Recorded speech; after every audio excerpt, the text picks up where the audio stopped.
बिस्मिल्लाहिर्रहमानिर्रहीम। अस्सलाम वालेकुम फ्रेंड्स एंड व्यूअर, कैसे हैं आप सब? उम्मीद करता हूँ सब ठीक ठाक होंगे। आप लोगों ने मेरा पार्ट 1 पार्ट 2 मेरी पाकिस्तान से साइप्रस की जर्नी और यहाँ पे जो प्रॉब्लम्स मैंने फ़ेस की वो काफ़ी ज़्यादा आप लोगों ने लाइक की। बेसिकली ये वो चीज़ें हैं जो हम जब पाकिस्तान से निकलते हैं और हमें पता नहीं होता। अगर आप लोगों ने वो मेरी वीडियोज़ नहीं देखी तो वो ज़रूर देखें, ऐसे एक्सपीरियंसेस आपके साथ भी हो सकते हैं। अच्छा, लास्ट जो वीडियो थी वो मैंने स्टॉप की थी कि मैंने बताया कि घर में जो घर हमने लिया उसमें प्रॉब्लम्स होगी। प्रॉब्लम्स क्या हुई, जब हम न्यू पाकिस्तान से हम यहाँ पे शिफ्ट होते हैं ना, तो हमारी माइंडसेट जो है साथ वालों के साथ नहीं मिल सकता, या कुछ चीज़ें होती हैं, 100 प्रॉब्लम्स होती हैं, जिसकी वजह से जो होता है ना 100 मसले मसाइल हमारे पैदा हो सकते हैं। हुआ क्या, घर में जब हमने घर ले लिया, फाइनलाइज़ कर लिया, उसमें 1 महीना रहे, दूसरे महीने हमारे सबके इशू स्टार्ट हो गए कि तू सफाई नहीं करता, तू ये नहीं करता, तू वो नहीं करता, ये इस तरह की चीज़ें हमारी जो है वो शुरू हो गई। और एट दी एंड फाइनलाइज़ क्या हुआ, हमने सोचा कि भाई सारे अलग अलग हो जाएं, अपना अपना जो घर है वो सीन वो स्टार्ट कर लें। अच्छा, उस दौरान जो था ना मैंने बहुत ज़्यादा प्रॉब्लम्स फेस की। वो ये थी कि जॉब्स की। अब मेरी जॉब होती थी नाइट शिफ्ट में। रात 10 बजे से मेरी सुबह 8 बजे तक जो थी जॉब होती थी, और अखीर सर्दी होती थी। कसम वाली बात है कि मैं तौबा करता था कि या अल्लाह पाक, मुझे किस अज़ाब में भेज दिया तूने, कि मतलब पाकिस्तान में इतनी अच्छी भली जॉब करके मैं यहाँ पे आके अब कभी सब्जियाँ धो रहा हूँ, कभी कुछ कर रहा हूँ, कभी कुछ कर रहा हूँ। तो ये सीन मैंने फ़ेस किया। ख़ैर, हमने फिर घर, अब मेरी जब सुबह मैं 8 बजे आता था तो आगे पता चलता था कि घर जो है हमने खाली करना है, अब नया घर ढूँढना था। नया घर ढूँढने के लिए फिर हमने आके जॉब से आके मैं फिर यूनिवर्सिटी भी जाना होता था, फिर घर भी देखना कि किस तरह करनी। रात की शिफ्ट थी और इसके लिए नींद भी ज़रूरी थी, क्योंकि जिस दिन नींद पूरी नहीं थी होती रात को, फिर मैं जॉब के दौरान जो था सो रहा होता था अक्सर। बहुत एक लाइफ का जो है ये टफ़ स्टेज था मेरे लिए, जो कि मैं कभी भी भूल नहीं पाऊँगा। खैर, हमने एक घर ढूंढा, घर ले लिया हमने, कमीशन, रेंट, डिपॉजिट सब कुछ उसका दिया। देने के बाद सीन क्या हुआ, अब घर हमने रहना स्टार्ट कर दिया। उसी दौरान फिर 1 से 2 महीने बाद मैं आपको एक और चीज़ बताता जाऊँ यहाँ पे। अच्छा, मुझे यहाँ पे आने के बाद जो था ना, कोई भी बंदा पॉजिटिव नहीं ऐसा मिला जिसने मुझे पॉजिटिव गाइड किया हो, सिवाय दोस्त के। दोस्त ने मुझे पॉजिटिव ही गाइड किया, लेकिन बाहर मुझे जो भी पाकिस्तानी या कोई भी बंदा मिलता था ना, वो मुझे फ़र्स्ट ऑफ़ ऑल ये कहता था, नॉर्थ में कुछ नहीं पड़ा, साउथ में चले जाओ।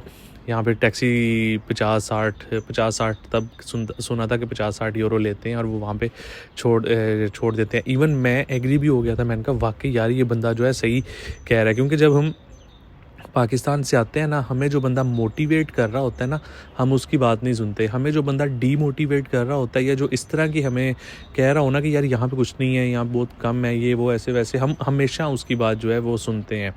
तो मेरे साथ भी ऐसा हुआ। खैर, मैंने फिर फाइनलाइज मेरा डिसाइड हो गया, क्योंकि मुझे ये था कि मैं अपना स्टेटस जो था वो इलीगल नहीं था करना चाहता। मैं साउथ का, मैंने कहा नहीं यार, मैं साउथ नहीं जाना।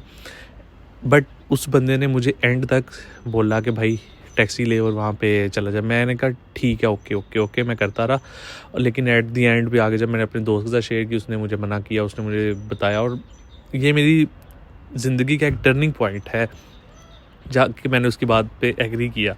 जब मैंने उसकी बात पे एग्री किया और मैं उस बंदे को मना कर दिया कि नहीं यार, मैंने नहीं उधर इलीगल जाना, ये वो, मैंने इधर फिर थोड़ी स्ट्रगल स्टार्ट करना शुरू कर दी। क्योंकि पाकिस्तान में आप कुछ सोचें कि एक बंदा ऑफिस में बैठ के जॉब कर रहा हो और यहाँ पे आके वो सब्जियाँ धो रहा हो, कभी कुछ कर रहा हो, और जॉब्स के लिए स्ट्रगल कर रहा हो। तो ये सारी चीज़ें जो है इंसान को फेस करनी पड़ती हैं। इसके साथ साथ फिर क्या हुआ, मैं फिर निकल पड़ा अपनी दूसरी जर्नी के लिए। जर्नी अब क्या थी, यही कि मैंने फर्स्ट सेमेस्टर जो था मेरा, वो मैंने अपना फ्रीज़ करवा दिया। उसमें भी मेरे पाकिस्तानी भाइयों का हाथ है बहुत ज़्यादा, कि बजाय मोटिवेट करने के उन्होंने मुझे डीमोटिवेट किया कि स्टडी को फ़ारग करवाओ, फ्रीज़ करवाओ, ये करवाओ, वो करवाओ।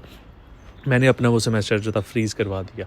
फ्रीज़ करवाने के बाद जब मुझे पता चला चीज़ों का कि भाई फ्रीज़ के उतने पैसे जितने लगे हैं, उतने अगर मैं कोर्स पढ़ लेता एक, तो वो ज़्यादा बेटर था। तो ये भी चीज़ें बहुत ज़्यादा मुझे मिसगाइड की हमारे पाकिस्तानी भाइयों ने। और इट्स नॉट मैं आप लोगों को वही अगेन बताऊं कि यहाँ पे हमारी जो पाकिस्तानी कम्युनिटी है ना, वो 20 से 30% जो बंदा होगा वो मोटिवेट करने वाला होगा, आपको पॉजिटिव वे बताने वाला होगा। अदरवाइज़ यहाँ पे जो 70% है ना, या 50% कह लें आप, या अगर कोई मेरी बात का बुरा ना मनाए तो परसेंटेज को छोड़ें, आप खुद ही देख लें, लेकिन मोस्टली का मैं कहूँगा कि आपको मिसगाइड ही करेंगे, आपको मोटिवेट नहीं करेंगे, आपको डीमोटिवेट ही करेंगे। सेमेस्टर फ्रीज़ करवा लिया। नेक्स्ट सेमेस्टर में जो था भाई कोरोना आ गया। कोरोना आया, सारी दुकानें बंद, हर चीज़ बंद, जॉबलेस हो गया मैं बिल्कुल। अब उस जॉबलेस के दौरान मैं 1 महीना घर बैठा रहा और मैं इतना परेशान कि यार क्या करूं क्या ना करूं, क्या चीज़ें बहुत डिफ़िकल्ट होती जा रही थी।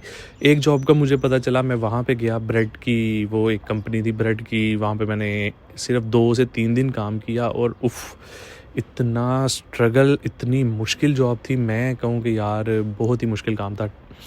आटा था, आटा हम जो था हमने गूँदना होता था, गूँदने के बाद उसके पेड़े बना के उसको चीज़ें करनी होती थी। लेकिन वही बात कि स्ट्रगल करनी थी। हमें पता था भाई अपना मुल्क छोड़ के आए हैं, अब यहाँ भी हमने पैसा कमाना है और ये काम करने पड़ेंगे। नहीं करेंगे तो ऑफ़ कोर्स घर बैठ के तो नहीं कोई भी आपको पैसे जो है भेजता रहेगा। क्योंकि आने का डिसीजन भी मेरा खुद ही का था कि मैं यहाँ पे आऊँगा, क्योंकि मुझे फैमिली वाले कहते थे कि रहने तो ना जाओ, लेकिन मेरा डिसीजन यहाँ पे आने का जो था वो अपना ही डिसीजन था। बेड की फैक्ट्री में 3 से 4 दिन काम किए, वहाँ पे माशाल्लाह छापा पड़ गया वहाँ पे, क्योंकि वहाँ पे इलीगल बहुत बंदा था उन दिनों में। उनको वहाँ से उन्होंने अरेस्ट किया और उन्होंने वो कंपनी थी कुछ देर के लिए उन्होंने बंद कर दी और फिर मैं घर आके बैठ गया। तो घर आके बैठने के बाद सेम वही जिस मार्केट में मैं काम छोड़ गया था, पता चला कि यार वहाँ पे जॉब है और उन्होंने मुझे दोबारा बुला लिया। वहाँ पे अब जो मेरी थी नाइट शिफ्ट मेरी स्टार्ट हो गई थी। नाइट शिफ्ट में क्या होता था, अगेन वही मैंने आपको बताया 10 से 8 तक हमारा जो था ना वो काम होता था। अच्छा वो ये सीन होता था, 10 बजे मार्केट हमारी जो थी वो बंद हो जाती थी, लेकिन हमारा काम अंदर ही होता था कि हमने अंदर ही रहना है, क्योंकि सुबह जो था मार्केट हमें वो 5:30 बजे दोबारा ओपन करनी होती थी। और अंदर ऐसा सीन था कि ना हम सो सकते थे, ना हम मतलब लेट सकते थे, बस अंदर बैठे रहना है, मोबाइल यूज़ करो या कुछ भी करो, लेकिन सोना नहीं है आपने। 5:30 होते थे, हम मार्केट खोलते थे और मार्केट खोलने के बाद हम सीन करते थे। अब इसी सीन के दौरान जो था मेरा वो हमारा रमज़ान भी आ गया। रमज़ान का मैं आपको टाइम बताता जाऊँ, वीडियो लंबी मैं नहीं करना चाह रहा, मैं चाह रहा हूँ मैक्सिमम 8-9 मिनट की हो, ताकि इसका भी नेक्स्ट पार्ट बनाऊँ, ताकि आप लोगों को चीज़ें पता चले। और अगेन ये वही बातें होती हैं जो आपको आके भी यहाँ पे फेस करनी पड़ सकती हैं। खैर उसके दौरान रमज़ान आ गया, इसमें मैं आप लोगों को, मेरे साथ एक नॉर्थ साइप्रस में बहुत ही सैड इंसिडेंट हो गया। कोरोना टाइम में मेरी छोटी सिस्टर की डेथ हो गई, उसकी भी स्टोरी बताऊंगा, लेकिन वो आप लोगों को नेक्स्ट वीडियो में बताऊंगा कि उसकी डेथ हुई तब मैं यहाँ पे कैसा क्या कर रहा था, क्या हुआ मेरे साथ और उस चीज़ को मैंने कैसे जो था फेस किया और उन दिनों मेरे हालात कैसे थे। सारी चीज़ें बताऊँगा वो नेक्स्ट व्लॉग में। इसमें सिर्फ रमज़ान वाली बात करता हूँ और इस वीडियो को एंडिंग करता हूँ। अच्छा, इसके बाद क्या हुआ, जब रमज़ान स्टार्ट हो गया, जॉब जो थी मेरी 10 बजे से सुबह 8 बजे तक थी। इसमें एक और मज़े की चीज़ बताता जाऊँ कि जॉब टाइमिंग हमारी 10 बजे थी, लेकिन हमने जो था पहुँचना जॉब पे वो ये होता था कि 8 बजे तक या 6 बजे तक हमने इवनिंग के हमने मार्केट के अंदर चले जाना होता था, क्योंकि 9 बजे जो था इनका कर्फ्यू लग जाता था यहाँ पे। अब रमज़ान आया, रमज़ान का मुझे याद है कि मैं उसी मार्केट पे हम सैरी करते थे और सुबह जो था उठ के मैं पैदल चल के तकरीबन 8 या 7 किलोमीटर, पता नहीं कितना डिस्टेंस होगा, लेकिन अच्छा खासा डिस्टेंस था। मैं अब भी देखता हूँ, अब भी मैं सोचता हूँ तो मैं हंसता हूँ, मैं कहता हूँ यार कितना मतलब मैं पैदल चला हूँ जॉब के लिए और कितनी स्ट्रगल की है।